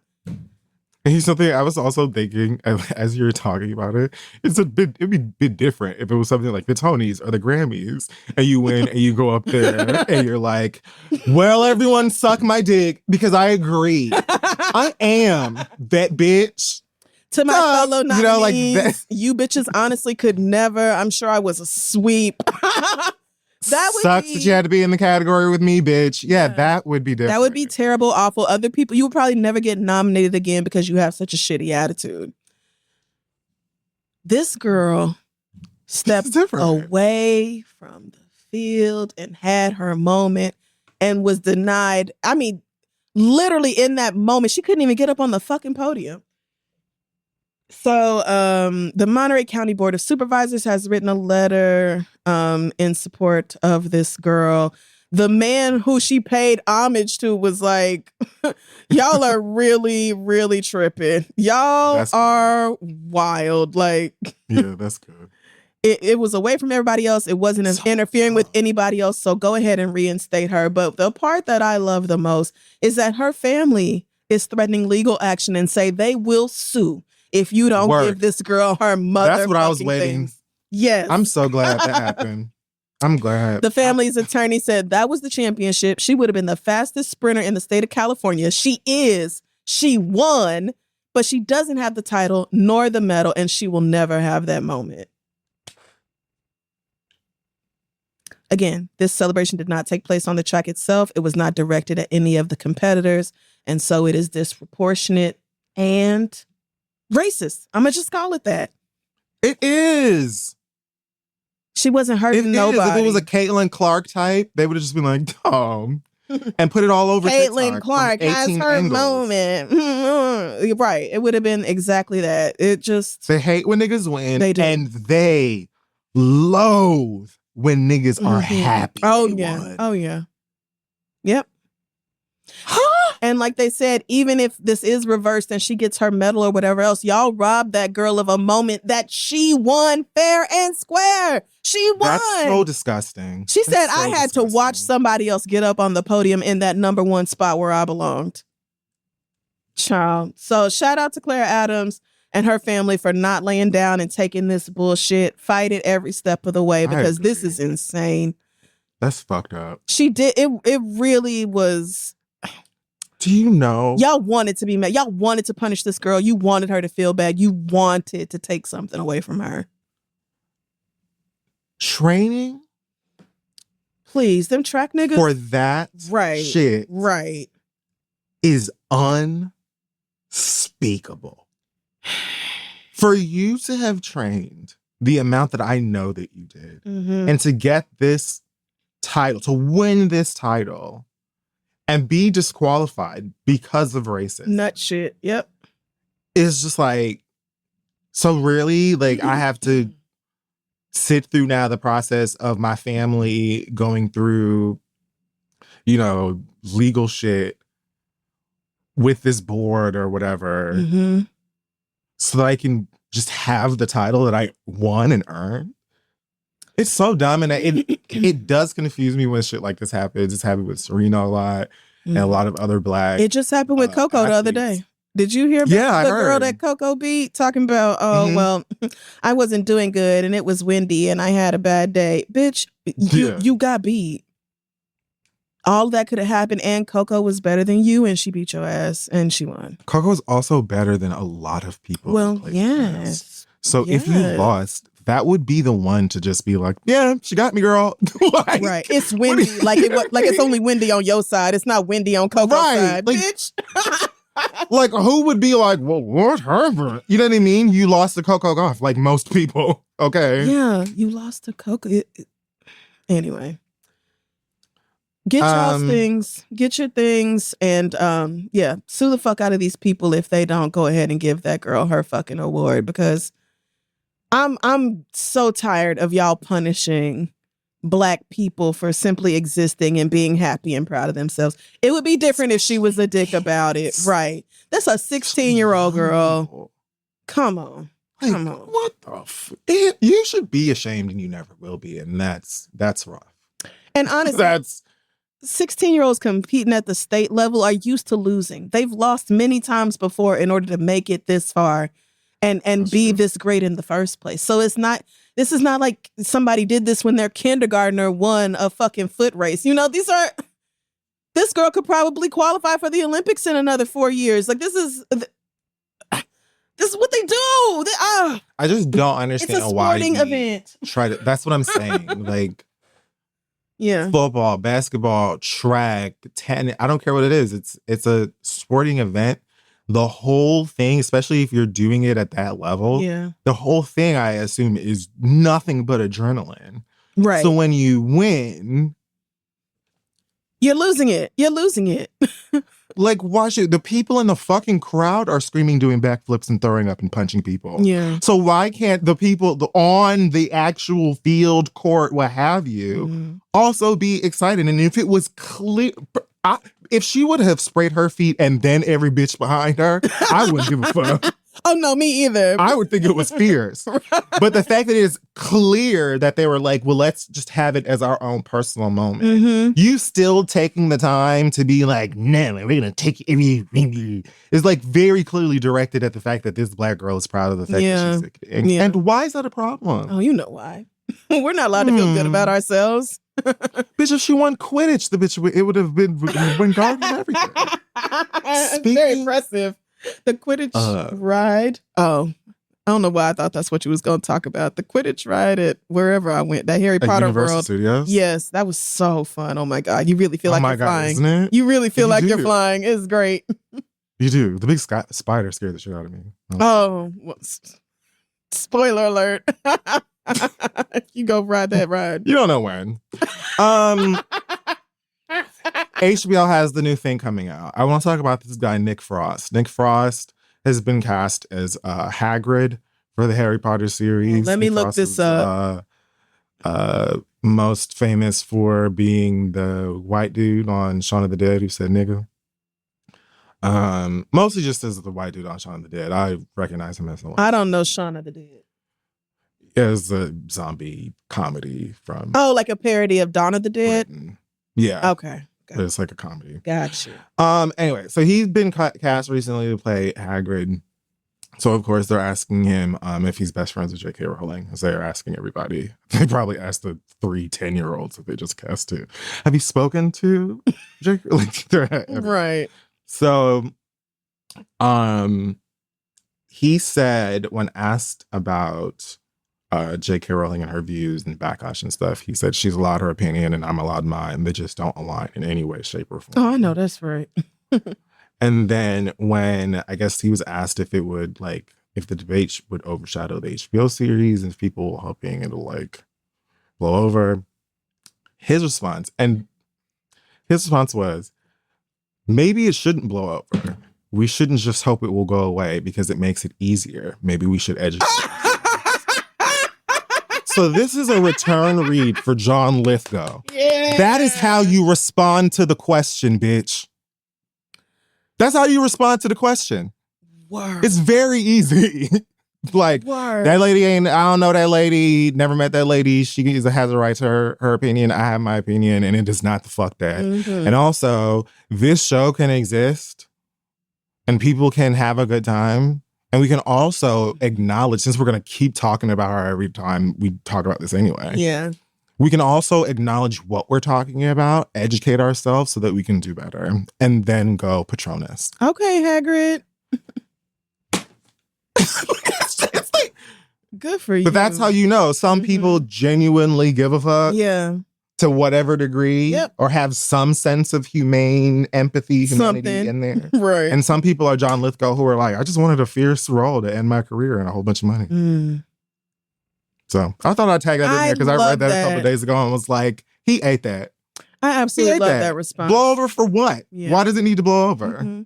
This is it's a worthy conversation. And considering how many different, like I think the UK just did something really transphobic, said trans women aren't really women, like legally ruled that or some like they shit. legally ruled it. It's always a different city or state in the United States ready to tell trans people that they can't legally exist there. Like that was the thing that contributing that to the she problem. Responded to, where Pedro Pascal called her a heinous loser.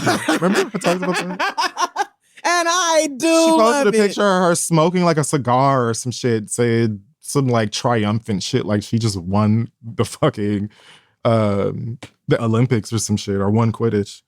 And Pedro Pascal called her a heinous loser. Yeah. Why did I think Pedro Pascal came out as a bi? I don't think so, but he might not be straight. I don't know. I thought there's another actor who is, I feel like I shouldn't say their name in case I'm just so wrong about this, but maybe not. They're working right now on a very, very popular show.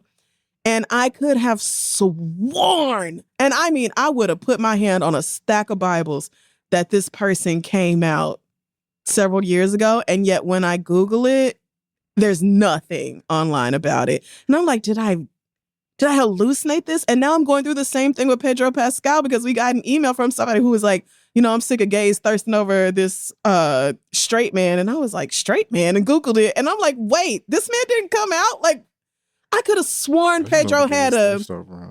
Well, gays thirst over So I'm over here like Googling because I'm like, oh, I thought Pedro was openly bi, child. Oh no, I guess my mind made that up. But it does make me think of this other actor like, where did I get that from? And why is that happening to me? But he was wearing a shirt one time that said something like support the girls or support the dolls. The dolls, yeah. But that was or something. Yeah, over in the UK. I think that was right after whatever that decision was. I think that was over there. But I could have sworn like a couple years ago, maybe he came out as bi. But I don't know, maybe it was a fever dream. I have no idea. But I think he's married to a woman. I could be making that up. Oh, I don't think he's married at all. Oh, maybe not. I don't know if he's ever talked about his sexuality. But I like him a lot. He's such a great actor. Yeah, he is. Nope, never been married and never disclosed any information on who he is dating. Well, that's how it should be, honestly. Don't tell us. Girl. Don't tell us. We'll ruin it. Don't tell us. Shit. We will fuck it up. But yeah, what's this man's name? Nick Frost. Shout out to you.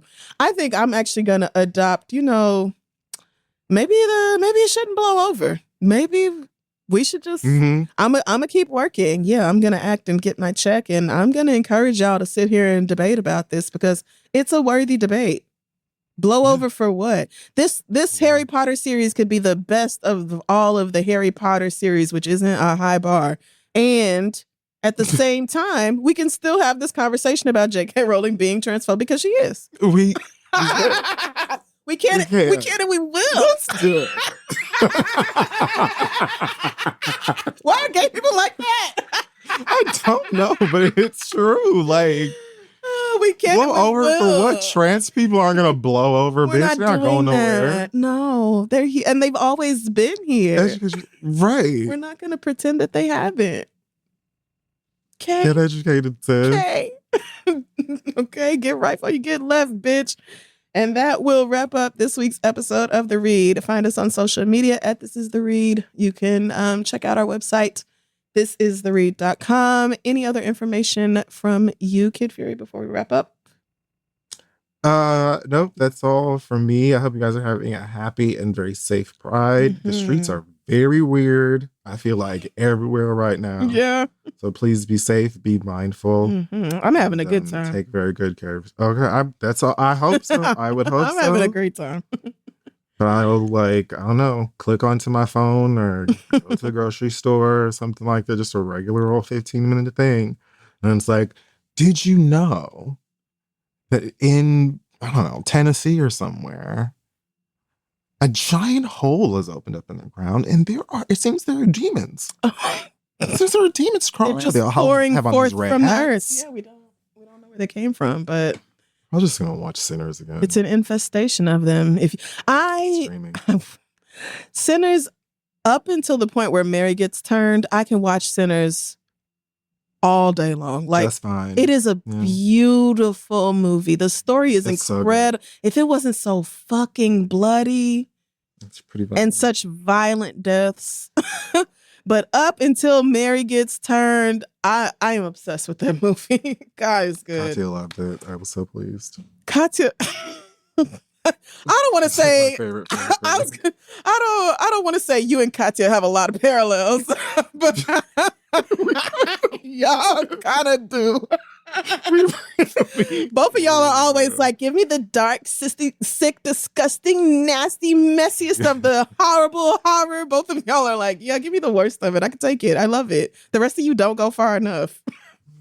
I don't remember what they were watching on of course she loved Netflix it. One time. They were watching one of the things, something on Netflix, and Katya was like, of course, bitch, I wanted to die this morning. And she said it so flippant and off, that's like, you. Off the cuff, like she was going, I was like, this person is me. You do that same thing, very flippant about ending your life. I also felt very tricksy a couple of weeks ago, and I watched an episode of their podcast, and she was talking about how she's like, it was like after midnight, she's like pissed off. She didn't get time to like relax. She's like, fuck everybody. Fuck the world. I'm going to play this game for a couple of hours later. I don't need sleep. And she goes, you know who pays for it? Yep. I did. I paid for it. How exactly are you getting back at the rest of us by playing video games all night? And getting no sleep when you have to be up at 8 a.m. You're the one who has to go to work. You have to get you up for work. You do. How are you punishing us by angrily playing video games by yourself? Who are you getting back and how? I'll show you in this game. I'm gonna blow you up 3 times. Okay, well, that's fine. Yeah, I'm not gonna watch Sinners. I'm gonna wait till it comes in the mail. Okay. Take care of yourselves. Yes.